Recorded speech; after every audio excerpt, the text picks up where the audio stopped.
Vagabondă vaca aia. Bă, n-ai primit coada. Bă, și cât sunt boxelele de mari? Nu știu, a venit atâta. Îți aude tare? Tare. Întreabă, ieri a venit unul cu mașina roșie, a venit ieri cu aparat automat aici. Da, dar care e mai mare, bă? Cu aparat automat? Nu, mă, automat, eu nu merge pe curent. Merge pe curent? Da. Păi ce cască pune la noi? Merge și pe baterie și pe curent. Dacă nu am curent la mine la bară, că merge pe baterie. Deci aparatul, zic liceaua, aparatul nu încarcă și bateriile încarcă. Eu nu cred. Nu există așa aparat. Să-i vin pe o zi la mine la bară, care are-te o caltofonă. Unde la barată? Nu știu, mai venit cu atât cu mașina lângă Giu.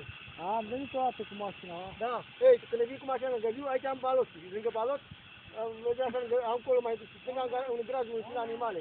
Și mai tot la capă, unde stă mașina, mai Așa acolo. stai singurația, vreo femeie, ceva? Nu, mai că m-aș putea cum este. Deci tu la ce dai? Ce? Mai că femeie să... Nu. De când ai mai dat? De la meci cu Camerun, cred că. Zici o vacă de asta. Ce așa? Și o iau și eu cu 2 de astea. Nu știu, vatele, vatele tai că o tate vatele.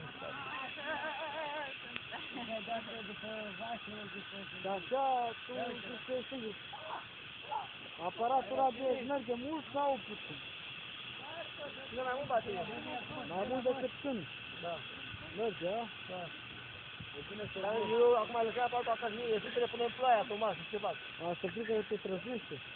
Da. Păcat. Ascultai și muzica acum. Mergem să le iei de acasă. Bă, da gol! Da gol! Bă, fii la Laurențiu! Hai ce poți, mă! Hai, dă acum! Ei, ce nu se schimbă acum! Ia uite acum! Și-a făcut coada, a? Și că vrea să-i dea la bus, ia uite! Ăsta nu ia caciul! Eu, s-a făcut coada, a? Ce putea!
Yes.